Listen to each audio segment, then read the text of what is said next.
shit. It's actually a big bass. Hey guys, Mike here from Binya Outdoors. Welcome to a custom episode today. We're testing out some new toys I got in the mail.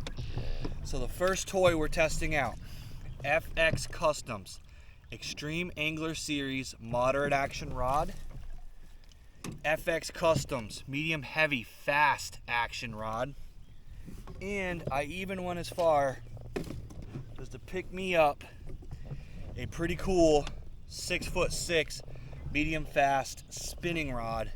The goal today on this weekday after a long day of work is to go and try to catch a fish with each of these rods that I just got in the mail. So for those of you who don't know, I am now officially pro staff for FX Customs, and what that means for you guys is it's going to be me out here showing you if the rods are worth the money, testing them out, fishing them. And honestly, so far I've been pretty impressed. That moderate action rod I've had for a little bit of time. The medium heavy fast and the spinning rod are brand new, unfished. This will be the first time I cast any of them. So we're basically out here doing an on the water review of some products. I'm gonna tell you guys what I like, what I don't like, and let's see if we can catch some fish.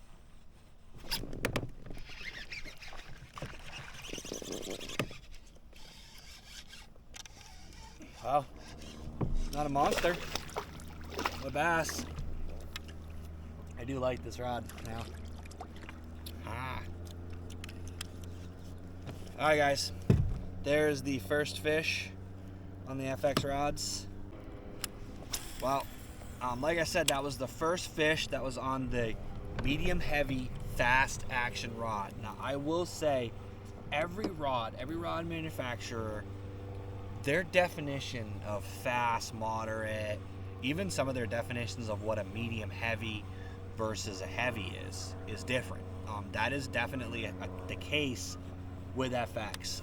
I personally think that their medium heavy fast rod, like this one, is a in-between. So it's not a moderate rod at all, not even close, but it's definitely got a lot more tip than your standard fast action rod, which I like because I'm not a huge fan of rods that basically load up almost immediately as soon as you start cranking the reel. Like, I want a little bit of backbone, but I also want to be able to have a little softness so that when I set that hook, I got a little bit of a shock absorber, because I tend to be aggressive with my hook set. So that's something that's important to me. Another thing, kind of going over the specs of these rods, they're light.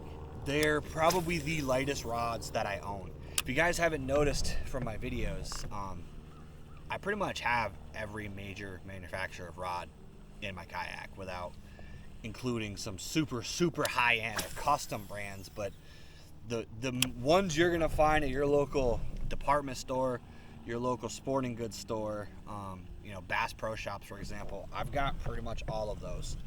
And this is a different feel. This rod feels different. It's lighter.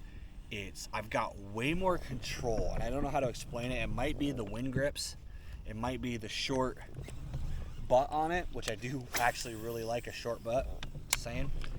And but overall, not trying to sound like an infomercial, but so far I'm impressed with the quality. I'm impressed with the way the rods feel.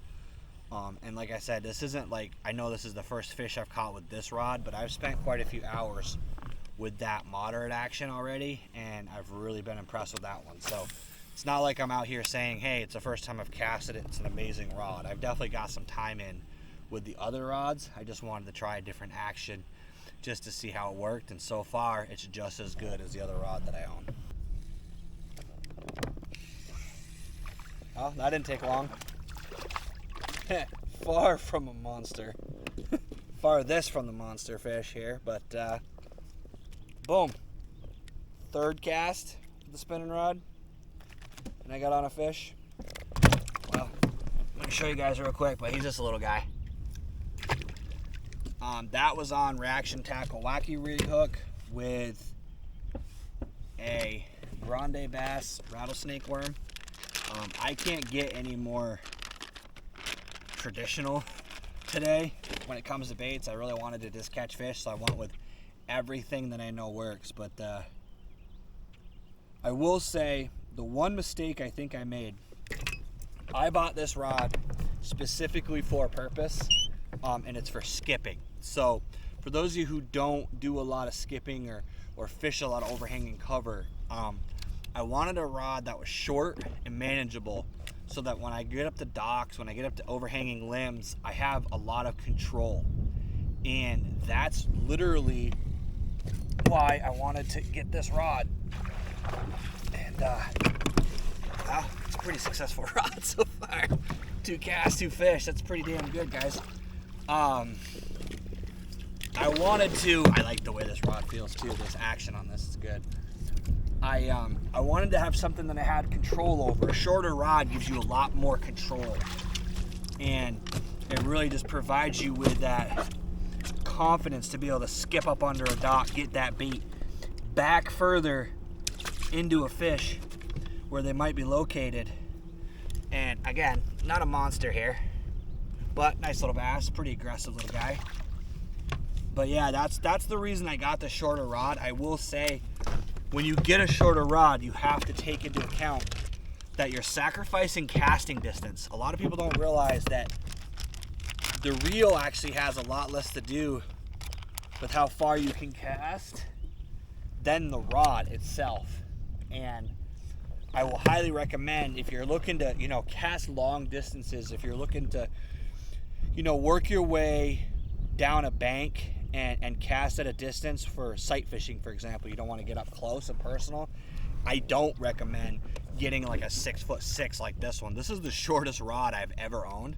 And the reason, again, I got it is because I want to be able to whip this thing and get an underhand cast and be able to hit underneath overhanging limbs, be able to get up close and personal. I'm not really using it to cast super distances, and that's not the goal. So if your goal is to, throw it out, reach out and touch some stuff, you don't want to use a shorter rod. But for this purpose, this is still a medium action rod.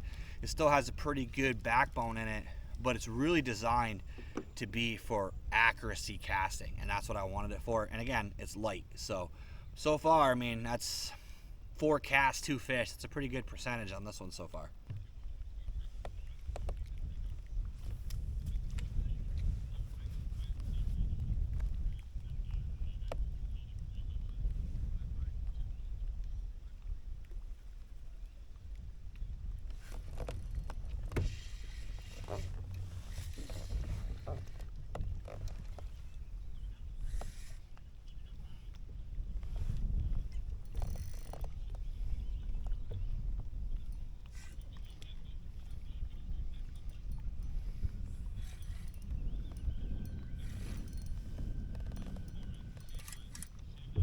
Oh shit, it's actually a big bass. Oh, check this freaking fish out, guys. This is a freaking beast of a fish. Check that fish out, guys. That right there is what it is all about. I am very happy to get this one in the boat and let her go back in.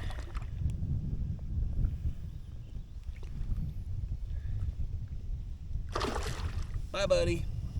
That right there is a freaking monster bass. After catching a bunch of little ones all day, it feels even bigger. And it was on a freaking Wacky rig, man. Wacky rig has been producing for me big time.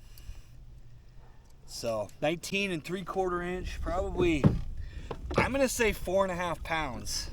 I don't have a scale with me. I forgot my scale, but I do most of my stuff via length nowadays anyways because of the tournaments that I do. But that right there was the same area that I got that other fish, or a bunch of fish, on the Wacky rig earlier. I just kind of came back through. We're gonna work our way into the bay here. This area actually is a little bit of a sneaky area because during the nighttime the fish congregate into this little bay and they start to come in shallow, and I'm able to move around and I'm able to usually pick up some pretty decent fish as the sun goes down. So I'm probably going to be fishing right up until dark. But yeah, we still got to get one more fish on the moderate action to complete the set But so far, that spinning rod has been the hero today.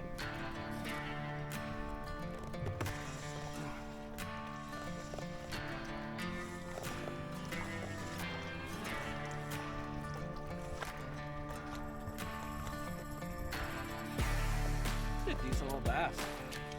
Very pissed off.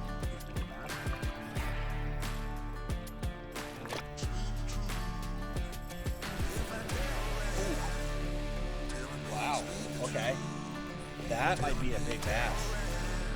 Feels a little bit bigger. Either that or he's just dogging me. It's kind of fun. There you go, guys. Another one.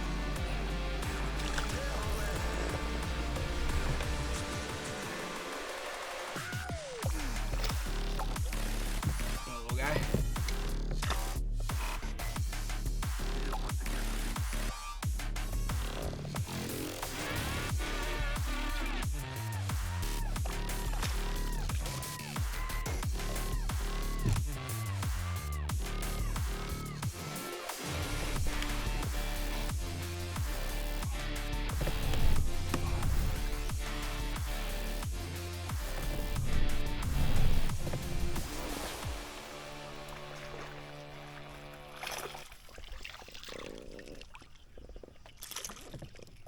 Well, there's my moderate fish right there, guys.